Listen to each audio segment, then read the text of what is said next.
Today we're going to talk a little bit about small steps that we can take to combat the issue of homelessness, and particularly in Salt Lake City, just small steps and smiles and things that can center all of us, both in the way that we see the homeless people and the impact that they have on us, as well as the impact that we have on them. So what I propose is just that there's a contrast of shame versus connection. Shame is, I've heard it said that it's the original lie, and basically tells us that our worth is minimized, that we have a lack of a sense of self, and it distorts the truth about things as they are, or as they will be, or as they were, and basically sends us the message that we need to hide, or that other people need to be ashamed, that we need to point, that we need to look away or make fun.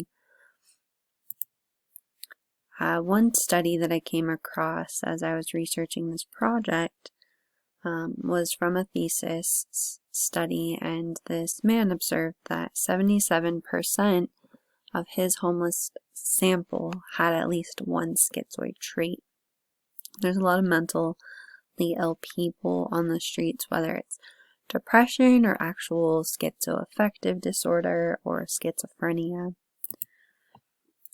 So people at risk of homelessness or experiencing homelessness oftentimes have experienced abuse in their lives, or after being homeless are at an increased risk of experiencing that abuse, dying at a younger age. A lot of times just being aware of the resources help people not to feel so lost in their situation. Especially with the coronavirus going on, there's probably some regular everyday people. There are children that are homeless. There are about 4.9% of high school students that have experienced homelessness, but there's kids younger than that. And we don't know all of their stories, but just to kind of remember, hey, we don't know their story, kind of helps. I think of my own experience walking downtown. I kind of just have the thought that if I don't make eye contact, if I don't carry any money on me, I don't have to lie and say that I don't have any money. And, I'm not saying that that's right, or I'm not saying that that's wrong, but I just want to contrast it with another way that I've approached the situation, and maybe just share some ideas of what I've seen others do. Now, this example, this picture right here is these bags that my mom made for the homeless.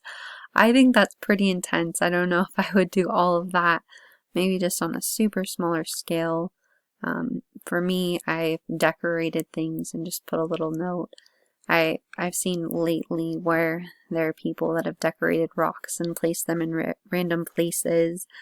And I saw on social media where there's this hashtag for the people that find the rocks, and it's to support mental health and everything like that. But what's worked for me is just talking to people. The shame message of that you need to hide is reinforced by us looking away from other people.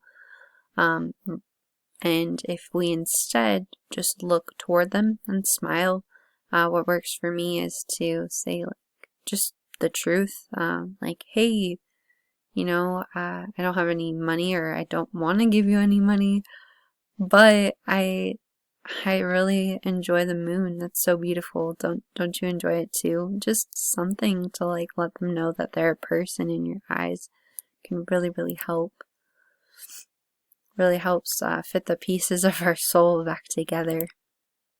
So just kind of compassion and truth and empathy feed our souls. And also for me, I've noticed I feel less animosity and planning around things, and less just judgment, and I just feel more free. And I've had some really, really positive experiences, whether it's giving someone a picture or a smile, or just looking at them in a different way, or looking at them, period. There's a lot of resources, and just an awareness of those resources can help us to be able to share them with others that may benefit. I was listening to a radio show, and there's a woman, she was a police officer, and she actually set up this organization which helps homeless people, and particularly women at this time who have been abused and things like that, and helps put them in touch with resources, and a lot of them end up working for the program afterwards, and that's called Journey of Hope. Walk-ins are welcome. Volunteers are also welcome. This picture on the left is a picture that one of my friends had given a homeless man. She was aware of some places that were hiring, and she also felt to share a scripture with them. And, you know, that can just be so encouraging when somebody believes in you. There's this poem that I really, really, really like. It says, "Let me live in a house by the side of the road, hear the race of men go by, the men who are good and the men who are bad, as good and as bad as I. I would not sit in the scorner's seat, or hold the cynic's ban. Let me live in a house by the side of the road, and be a friend to man." Yeah, so I hope that this is giving you a little bit of perspective, or, you know, just some ideas to help us be aware of the difference between shame and connection, and how that can help combat the local issue of homelessness. Thanks for listening.